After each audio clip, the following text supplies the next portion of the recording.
This is the story of Liu, a highly successful lawyer. For her, winning cases and making money are the only things that matter. She has no concern for emotions, justice, or the difference between right and wrong. Her only goal is to win. One day, Liu gets into a severe car accident while driving. When she opens her eyes, she realizes she is no longer in the world of the living. Her soul has arrived in a mysterious realm. There, she learns a shocking truth. She has died in an accident. However, fate has taken an unexpected turn. Her lifespan was not supposed to end yet. Because of this mistake, the authorities of the spirit world decide that Liu cannot stay there. Instead, she will be sent back to Earth in the body of another person. Hearing this leaves Liu completely stunned. The story then shifts back in time. At this point, the accident has not yet happened. We see Liu working as a lawyer. One day, a schoolgirl and her mother come to her office. The girl claims that she was assaulted by one of her classmates. They want to take legal action against him. However, Liu is representing the accused boy. Her only concern is securing a victory for her client. She has no interest in finding out the truth or understanding what the girl went through. Without hesitation, Liu tells them, "You will never win this case. You have very little evidence. If you take this matter to court, it will only bring embarrassment. People may judge your daughter harshly. And if my client files a defamation lawsuit, you may not even have the resources to fight back."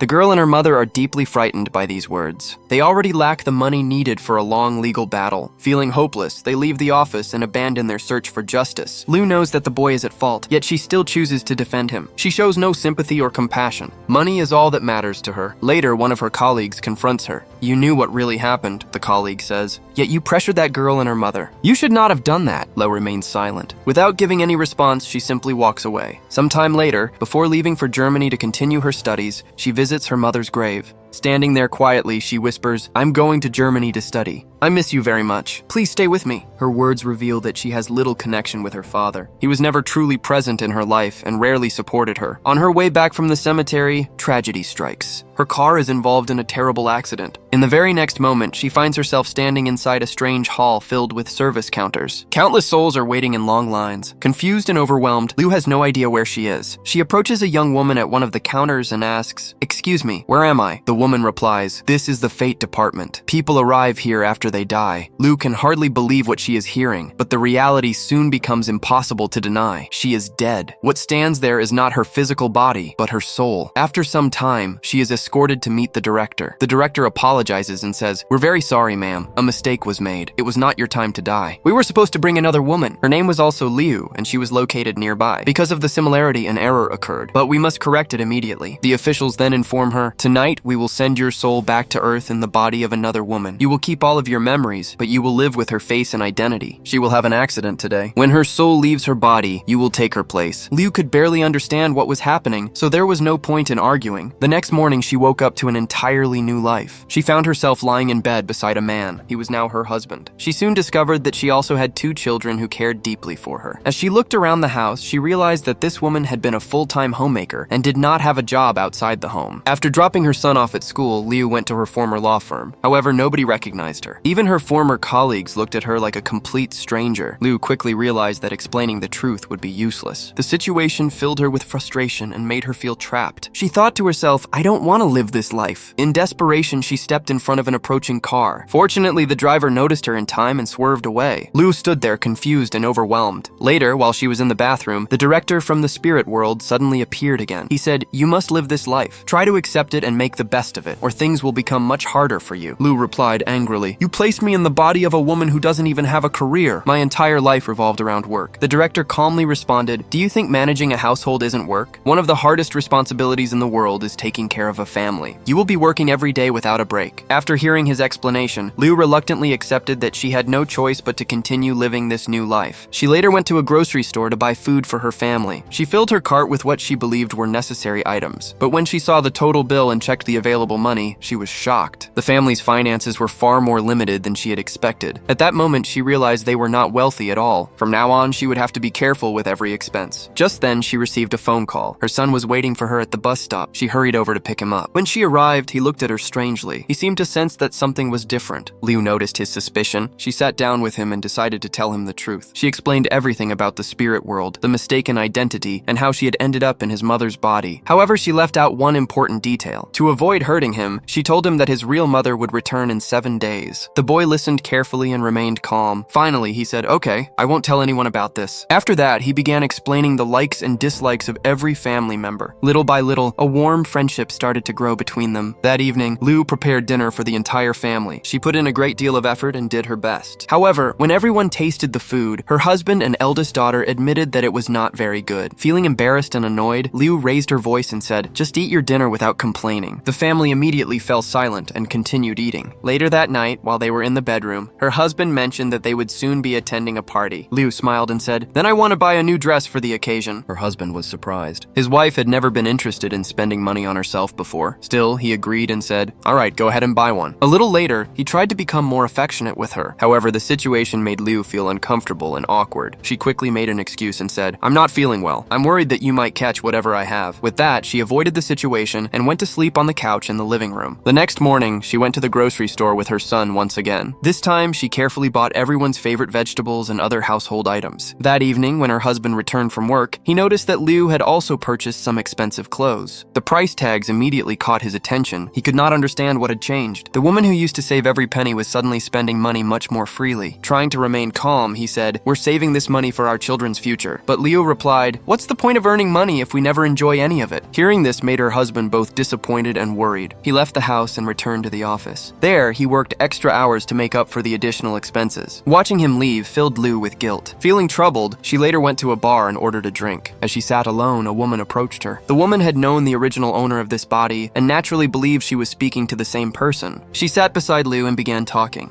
"I think your family is wonderful," she said. "You and your husband handle everything together. Your family is so beautiful. Whenever I see all of you, it gives me hope." Those words touched Lou deeply. For the first time, she felt proud of something other than winning a case. She felt proud to be part of a loving family. As she left the bar, a new feeling began to grow inside her. On her way home, she noticed her daughter spending time with a boy. The two seemed very close and were about to share a romantic moment. Lou immediately stepped in. Her daughter looked frightened. She expected to be scolded. However, Lou remained calm. Instead of shouting, she spoke gently. "It's okay to have a boyfriend," she said, "but right now your education should come first. And why didn't you tell me about him?" The daughter had prepared herself for anger and punishment. Instead, she received understanding and care. Her eyes filled with tears. She quietly replied, "From now on, I'll tell you everything." Day by day, Liu's heart continued to change. She became closer to her children and more involved in their lives. That night, the director of the spirit world appeared once again. With a smile, he asked, "So, how do you feel now? Do you still hate this life?" Liu took a deep breath before answering honestly. "This life isn't as bad as I once thought. Taking care of a family isn't meaningless. It's incredibly important, and it's definitely much harder than people imagine." After hearing her answer, the director smiled and disappeared. Later, Liu sat quietly in front of the television. She began watching an old recording of her wedding. On the screen, she saw her husband smiling and laughing. She watched him looking at his wife with genuine affection. She also saw the promises they had made to each other on their wedding day. As the video continued, a new emotion awakened inside her. For the first time in her life, she longed for love. She wanted a real marriage built on trust and affection, not merely a relationship that existed in name alone. While watching the video, she slowly drifted off to sleep on the sofa. Sometime later, her husband finally returned home from work. Her husband gently picked her up and carried her to the bed. The next morning, when Lou opened her eyes, she noticed a beautiful new dress waiting for her. Her husband had bought it especially for her. When she put it on and looked in the mirror, a smile appeared on her face. It wasn't because she looked beautiful, it was because someone had cared enough to think about her. That evening, she attended a party with her husband. While there, she learned something she had never fully understood before. Her husband was an exceptionally honest man. He could have made a lot of money through dishonest means if he had wanted to. However, he always refused to take part in anything unethical. Because of his honesty, he had never received the promotions he deserved. His boss repeatedly tried to involve him in questionable activities, but he always stood his ground. After learning this, Lou felt proud of him. She encouraged him to speak openly whenever he saw something wrong. With her support, he confronted his boss and several colleagues. However, the boss responded with disrespect. In front of everyone, he insulted Lou. Seeing his wife being humiliated pushed her husband to his limit. Years of frustration and disappointment suddenly surfaced. For the first time, he spoke his mind without fear. "Enough! You've built your success through dishonest actions. You have no right to speak to others like that." Everyone at the party heard his words. Embarrassed and furious, the boss left the gathering. For the first time in many years, Lou's husband felt a sense of relief. He finally felt free. Deep down, he knew he had found that courage because of Lou's support. After the party, the couple spent some meaningful time together. They took a walk, shared shared laughs and enjoyed the evening like a truly happy couple. Later, they returned home and headed to their room. Suddenly, they heard crying coming from their daughter's bedroom. Both of them rushed to see what had happened. When they entered the room, they noticed a bruise on their daughter's face. Liu asked her husband to step outside for a moment. She wanted to speak with their daughter privately. As soon as he left, the girl broke down in tears. She finally revealed the truth. "My boyfriend tried to force me into something I didn't want. When I refused, he hit me." Although Liu had asked him to leave, her husband overheard the conversation. His heart sank. He was devastated and overwhelmed with anger. Without saying anything, he quietly left the house. That same night, he went to the boy's home and confronted him. The confrontation turned physical, and the boy was badly beaten. The following day, the boy's family filed a police complaint. As a result, Liu and her husband were called to the police station. When they arrived, they saw the boy sitting with his family and a high-priced lawyer. The situation immediately reminded Liu of her former life. It was exactly the kind of case she once handled. Back then, she had protected the guilty and pressured the innocent. Suddenly, memories of her past actions flooded her mind. She remembered every selfish decision she had made. She remembered how her obsession with money had blinded her. Unable to hold back her emotions, she went to the restroom and broke down. Tears streamed down her face. For the first time, she truly understood the pain she had caused others. But this time, she refused to turn away. She returned with a new sense of purpose. The cold and ruthless lawyer she once was no longer existed. Now she was a mother. Now she was someone who believed in justice. Standing confidently, she spoke with courage and conviction. She challenged the false claims being made by the boy's family. Using the same legal skills she once used for selfish reasons, she now fought to protect the innocent. This time, her abilities were being used for the right cause. Under pressure, the boy's family eventually withdrew their complaint. The boy admitted his wrongdoing and apologized to Liu and her family. When they returned home, Betty was still deeply upset. She said, "I don't think I'll ever be able to trust any man again." Lau sat beside her and gently replied, "Just because you met the wrong person doesn't mean everyone is the same. One bad experience doesn't make the whole world bad. Don't let one person's actions harden your heart." Betty listened quietly before wrapping her arms around Liu. As the days passed, the atmosphere in the house became warmer and more loving. Her husband smiled more often. Her son spent more time with her. Betty began sharing her thoughts and feelings openly. The entire home felt filled with happiness and affection. For the first time in her life, Liu experienced something she had never truly known before. She felt love. She felt the comfort of family. The next morning, while Liu was dropping her son off at school, something unexpected happened. Her son suddenly began blinking rapidly. He rubbed his eyes and squinted in confusion. Then he said, "I can't see anything." His vision had completely disappeared. Fear rushed through Liu's body. Without wasting a second, she took him to the hospital. The doctors immediately began examining him. After a thorough checkup, one of the doctors approached Liu with a serious expression. He explained that the boy's cornea had been severely damaged. If surgery was not performed immediately, he could permanently lose his eyesight. Hearing this left Liu speechless. Fear, pain, and helplessness overwhelmed her. Even so, she gathered her strength. She told the doctors to proceed with the operation right away. Several hours later, the surgery was finally completed. The doctor returned and delivered the news. The operation was successful. His eyesight has been saved. Liu let out a long breath of relief. Tears streamed down her face. These were not tears of sadness. They were tears of gratitude and relief. The following day, as she was on her way to visit her son at the hospital, the director of the spirit world suddenly appeared before her. His expression was calm but serious. In a quiet voice, he said, "Your 7 days are over. It's time. You must come with me now." Liu's face immediately turned pale. She looked toward the hospital and softly pleaded, "Please, let me see them one last time." The director paused before gently nodding. Liu hurried inside. First, she went to see her daughter. She hugged her tightly. Knowing this moment would never return broke her heart. After that, she entered her son's room. The boy smiled brightly when he saw her. "I can see my mother," he said happily. His words filled Liu with both joy and sorrow. She knew she would soon have to leave him. Finally, she went to see her husband. The two stood facing each other in silence. Neither of them spoke, yet their emotions said more than words ever could. After a long moment, Liu quietly turned away. With a heavy heart, she left the hospital. Outside, the director was waiting beside a car. She got in, and together they headed toward the location of the original accident. It was the very place where everything had begun. During the drive, the director spoke gently, almost like a caring father. "I knew your father," he said. "He regretted leaving you and your mother. He wanted to apologize, but his life ended before he got the chance." Liu listened in silence, her eyes slowly filled with tears. The director continued speaking. "You have carried this resentment for many years. If you can, try to let it go. Your father spent his remaining years looking for an opportunity to make things right. If he had been given the chance, he would have returned." Liu sat quietly, reflecting on those words. Just as they arrived at the site of the original crash, another vehicle suddenly lost control. Moments later, a violent collision occurred right in front of them. The glass shattered, the metal twisted and crumpled, then everything went dark. When Liu opened her eyes, she found herself lying in a hospital bed. She was alive, but something felt different. Memories rushed through her mind. She remembered the family she had lived with. She remembered the love, the laughter, the struggles, and the happiness. Every moment of those 7 days felt completely real. As soon as she recovered enough to move, she went to the hospital where her son had supposedly undergone eye surgery. However, when the receptionist checked the records, she found nothing. She informed Liu that no child by that name had ever received eye surgery there. Liu's heart sank. Without wasting any time, she rushed to the house where she had lived during those 7 days. But when she arrived, everything was different. A completely different family lived there. The faces were unfamiliar. The voices were unfamiliar. There was no sign of the life she remembered. Desperate for answers, she spoke to the neighbors. She hoped someone would recognize her or remember the family she had lived with. Instead, every neighbor gave the same response. "We don't know who you're talking about. No such family lives here. We've only seen you around a few times." Slowly, the truth began to settle in her heart. Those 7 days, that family, that love, none of it had existed in the real world. Perhaps it had been a dream. Perhaps it had been a vision while she was unconscious. Whatever it was, it had changed her forever. For the first time, Liu understood how she wanted to live her life. She would no longer be the cold and ruthless lawyer she once was. A few days later, she returned to her law office. There, she approached one of her colleagues and spoke firmly. "Do you remember the case from last week? The one involving the schoolgirl and the boy we defended? I want that case reopened. I have evidence that supports the girl's statement. This time we're going to stand with her and her mother." Her colleague stared at her in disbelief. This was not the Liu everyone had known. She had become a completely different person. Now she truly understood the meaning of justice. Money was no longer the only thing that mattered to her. After recovering, Liu chose to spend more time with her sister and young niece. She finally understood the value of family. She helped with household tasks. She played with her niece. She shared meaningful moments with her sister. For the first time in years, she felt a deep sense of peace. One evening, while looking through an old family photo album, she stopped at a picture of her parents together. As she studied the photograph, she froze. Her father looked exactly like the director she had seen in her vision. At that moment, everything suddenly made sense. She believed her father's spirit had come to guide her. He had shown her a different path. He had helped her change. And in his own way, he had finally apologized. Before leaving for Germany to continue her studies, she visited her mother's grave. She knelt beside it and carefully cleaned the stone. Then she placed fresh flowers there. With a small smile, she spoke softly. "I met Dad. You never told me he was so handsome. Don't worry about me. I'll come back soon." After saying goodbye, she left the cemetery. Later, while on the plane to Germany, fate had one final surprise waiting for her. A man sat down in the seat beside her. The moment she saw him, she froze. She recognized him immediately. He was the same man who had been her husband in the world she remembered from those mysterious 7 days. But in the real world, he was still a stranger. When he saw her, he looked surprised and said, "Liu, don't you recognize me? We were in the same class. I used to sit 2 rows behind you." As they continued talking, he smiled and added, "Back then, I liked you a lot. I even confessed my feelings to you once." Liu smiled as old memories came back to her. At that time, she had been distant and reserved. She rarely opened up to anyone and preferred to keep to herself. As their conversation continued, the man spoke honestly about his life. "I started a business a while ago," he said. "Unfortunately, it didn't work out. Now I work for a company." The old Liu might have judged him based on his financial success, but she was no longer that person. Money was no longer the most important thing to her. What stood out to her was his honesty. He was sincere, humble, and genuine. In many ways, he reminded her of the man she had known during those unforgettable 7 days. A gentle smile appeared on her face. Then she softly asked, "How are your children?" The man looked confused for a moment before laughing. "Children?" he replied. "I'm not even married yet." Liu laughed as well. Suddenly, everything seemed to make sense. The children she had loved, cared for, and protected in that mysterious experience were not simply random memories. To her, they felt like a glimpse of a possible future. A future that had not happened yet. A future that might still be waiting for them. Looking at him, Liu quietly asked, "Can I have your number?" And in that moment, she chose love instead of fear. She chose hope instead of loneliness. She chose to embrace the future rather than run from it. If you enjoyed this story, don't forget to like the video and subscribe to the channel for more content.